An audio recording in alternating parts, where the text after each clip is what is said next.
অভিষেক বন্দ্যোপাধ্যায় পুরুলিয়া থেকে বললেন যে যে লোকাল ট্রেনগুলি ঝাড়গ্রাম বা জঙ্গলমহলে চলে সেগুলি সময়ে চলে না। তিনি বলছেন যে বিজেপি না করলেও আমরা আপনাদের দাবি যে ট্রেনের সমস্যা সেটা মেটাবো। কিভাবে দেখছেন? সেই দলের যখন রেলমন্ত্রীরা ছিলেন পশ্চিমবঙ্গে জনপ্রতিনিধি হয়ে, তখন কতগুলো পাথর পুঁতেছিলেন, আর সেই পাথরগুলো এখন কি অবস্থায় আছে, ওই পাথরের বিবর্তন কোন জায়গায় গিয়ে পৌঁছেছে সেটা প্রথম অ্যানথ্রোপোলজিক্যাল সার্ভে যারা করেন সেখানে গিয়ে একটু খোঁজ খবর নিন, তারপরে ট্রেনের কথা বলবেন। আপনি নিজেও রাজ্যসভায় এই প্রসঙ্গ তুলেছিলেন, এই বিষয়টি আপনি সমাধানের চেষ্টা এই মুহূর্তে পশ্চিমবঙ্গে 43টা রেলের প্রজেক্ট আটকে আছে শুধুমাত্র জমি জটের কারণে। কারণ কোন সরকারের যদি কোনো কম্প্রিহেন্সিভ ল্যান্ড পলিসি না থাকে, একটা সরকার ক্ষমতায় আসার সঙ্গে সঙ্গেই যদি বলে যে সরকার 1 স্কোয়ার ফিটও জমি অধিগ্রহণ করবে না, প্রাইভেট কিংবা পাবলিক যে কেউ যে কোনো প্রজেক্ট নিয়ে যদি পশ্চিমবঙ্গে আসে, তাহলে জমির মালিক থেকে জমির কেনার দায়িত্ব সম্পূর্ণভাবে তার। আর সে কারণেই পশ্চিমবঙ্গের ফ্রেট করিডোর থেকে শুরু করে হাইওয়ে, বিএসএফ এর বর্ডার আউটপোস্ট, রেলের বিভিন্ন প্রজেক্ট আটকে আছে। তো আগে তারা সেগুলো ঠিক করুন। কত আরবি এই মুহূর্তে রেলওয়ে ওভারব্রিজ শুধুমাত্র জমি জটের কারণে আটকে আছে। প্রত্যেকটা মিটিংয়ে রেলের সঙ্গে যারা তৃণমূলে নির্বাচিত জনপ্রতিনিধি আছেন, যারা সাংসদ আছেন, তারা সেই প্রশ্ন তোলেন, কিন্তু উত্তর একটাই যে আমাদের কাছে জমি জটের কারণে করতে পারছে না। এক্ষেত্রে রাজ্য সরকারের যে নির্দিষ্ট ভূমিকা থাকার কথা তারা সেটা পালন করছে না। রাজ্যের বিদ্যুৎ প্রতিমন্ত্রীর কাছে দেখা গেল যে এসআইআর নিয়ে হিয়ারিং চলছিল, সেই জায়গায় গিয়ে তিনি থ্রেট করছেন, হুমকি করছেন এবং বলছেন সরাসরি গিয়ে আধিকারিকদের বিজেপির হয়ে দালালি করছেন। এই ভাষা প্রয়োগ, হুমকি দেওয়া এবং এসআইআর এর শুনানি করবে প্রতিদিন। তৃণমূলে মুখ্যমন্ত্রী, ক্যাবিনেট মন্ত্রী, প্রতিমন্ত্রী, নেতা, পঞ্চায়েত প্রধান, পঞ্চায়েতের উপপ্রধান, এর মধ্যে কোনো পার্থক্য নেই। তৃণমূলের একটা ঘোষিত এজেন্ডা যে তারা এসআইআর প্রক্রিয়াকে সুষ্ঠুভাবে সম্পূর্ণ হতে দেবে না। বাংলাদেশি জেহাদিদের নাম, রোহিঙ্গাদের নাম, মৃত ভোটারের নাম, ভুয়ো ভোটারদের নাম রেখেই তারা নির্বাচনে যাবে। তো সেক্ষেত্রে একজন প্রতিমন্ত্রী সেটা দলের দায়িত্বই পালন করছে, এটা আশ্চর্যের কিছু হওয়ার নেই। এসআইআর এর এই প্রসেস, সেই প্রসেসটা শেষ হতে মনে করা হচ্ছে আরো অনেক সময় লাগবে। সেক্ষেত্রে নো এসআইআর নো ভোট। পশ্চিমবঙ্গে নির্বিঘ্নে এসআইআর কে সম্পূর্ণ করতে দিতে হবে।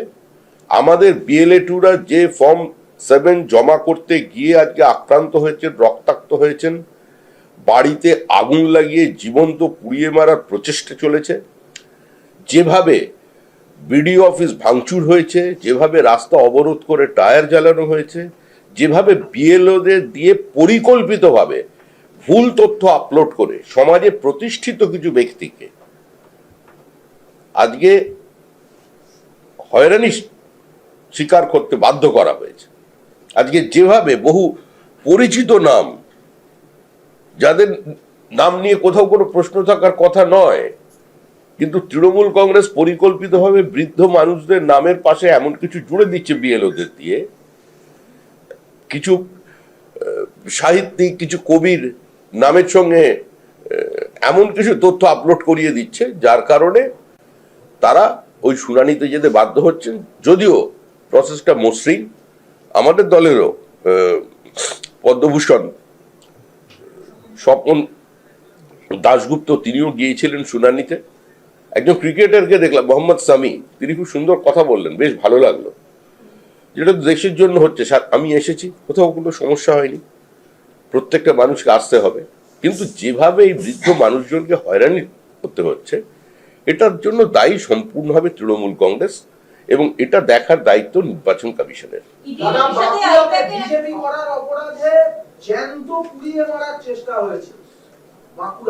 বিরোধী দলনেতাকে কুচবিহারের মগরাহাটে প্রাক্তন সাংসদ এবং কেন্দ্রীয় মন্ত্রী নিশীথ প্রামাণিকের সঙ্গে একই গাড়িতে দরজা বন্ধ করে পেট্রোল ছিটিয়ে পুড়িয়ে মারার চেষ্টা এর আগে হয়েছে।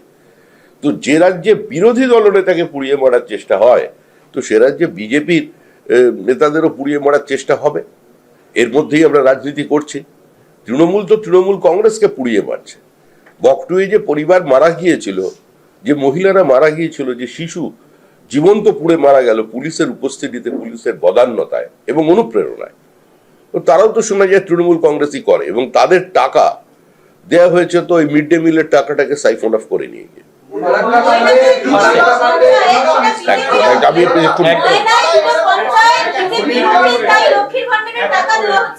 বিজেপি করছে না বলে কি লক্ষ্মীর ভান্ডারের টাকা দেওয়া হবে না? বিজেপি করার অপরাধে লক্ষ্মীর ভান্ডারের টাকা থেকে তারা বঞ্চিত এবং সেই মহিলারা কোর্টের দ্বারস্থ হয়েছে। ওটা বিজেপির দখলে এই পঞ্চায়েত। এই পরিস্থিতির মধ্যেই তো পশ্চিমবঙ্গে বিজেপি রাজনীতি করছে। এ ধরনের অসহিষ্ণু প্রতিহিংসা পরায়ণ সরকার এর আগে কোনোদিন ভারতবর্ষের কোনো রাজ্যে আসেনি। আমরা অতীতে যে রাজ্যগুলোকে জঙ্গলরাজ হিসেবে চিহ্নিত করেছিলাম, যে বিহার উত্তরপ্রদেশের আইন শৃঙ্খলার কথা বলতাম, বা সেখানে যেভাবে জাতিগত দাঙ্গা তৈরি করা হতো, আজকে তো সমস্ত কিছুকে ছাপিয়ে গেছে পশ্চিমবঙ্গ। আজকে যারা মানুষকে জীবন্ত পুড়িয়ে মারার চেষ্টা করেছিল, যারা হিন্দুদের দোকান ঘরে আগুন লাগিয়েছে, বাড়িতে লুট করেছে, মাস্টার মশাইকে তরোয়াল নিয়ে কাটতে গেছে, তো তাদের তো আজকে যখন বেরোলো, তারা তো কার্যত বীর পুজো পেল। তাদের সম্বোধনা জানানোর জন্য এত লোক পৌঁছে গেল। এটাই হচ্ছে বর্তমান পরিস্থিতি। যারা নিরাপদ আশ্রয়ে বসে মনে করছেন যে তারা সুরক্ষিত আছেন, কলকাতা এবং কলকাতার পার্শ্ববর্তী